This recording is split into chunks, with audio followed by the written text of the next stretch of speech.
Hello again, it's Wednesday, August the 2nd. It's still Wednesday, August the 2nd. This is the third video I'm going to put up today, trying to make up for the fact that I haven't put up any videos for quite some time. So today I've done two. This is the third video today. I'd like to follow up a little bit more on mindful meditation as it applies to breathing and the trumpet. So when you pick up the trumpet, you've got to play, you've got to go for it, right? And what do you think about during that time?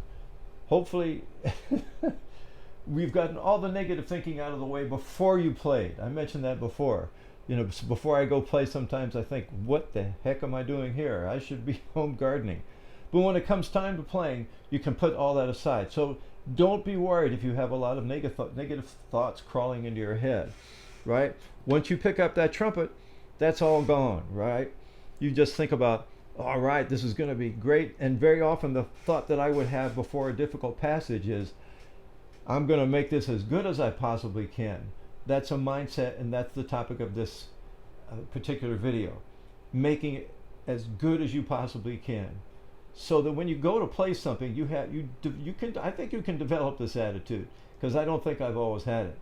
I think you can develop this attitude that says, when it gets really difficult, that's when I'm going to really put on the gas. I'm not going to pull back, because if you pull back, you know exactly what's going to happen. It's not going to work, right?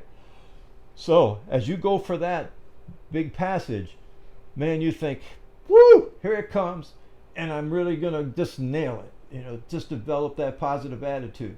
Now that's a little bit different than what I just said the last video, right?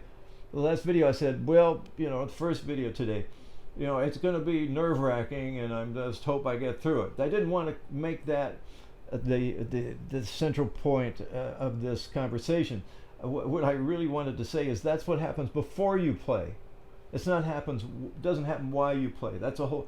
I think one of my best performances ever was a performance of L'Histoire de Soldat that I played when I was quite young, and Jim Levine was the conductor, and it was just great. And I think part of the reason it went so well is, for the most part, that's a difficult piece, and so you don't have time to get nervous, right?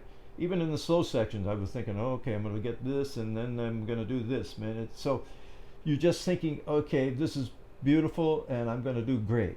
So I didn't want to, again, lead everybody to think that, okay, that thought process of being somewhere else but in front of a crowd is what you think about when you're playing. What you think about when you're playing is, this is going to be great, I'm going to love it, and the last thing I'm going to do is back off. I'm just going to be very aggressive. And I talked about Doc before, and I think nobody illustrates that better than Doc Severinsen.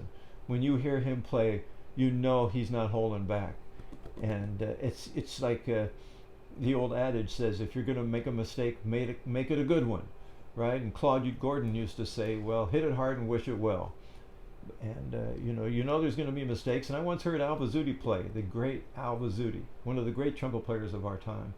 I once heard him he was giving a clinic to the Rose Parade brass players, and he played Carnival of Venus, I think was his signature song, and he missed a note or something like that, and he just put his horn down, and he smiled, and he said, I'm glad that's over with, let's get on with the show, that sort of thing.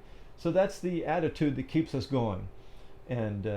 And so engage that and adapt that as part of your playing. It has to be there. That has to be part of your professional, your makeup as you play the trumpet, whether you're a professional or an amateur. And I've been both. And I know that it served me well in both periods of my career. Well, take care. I think that's got to be it for today. That's 3. And I don't want to overstay my welcome. Thanks for listening. Bye-bye.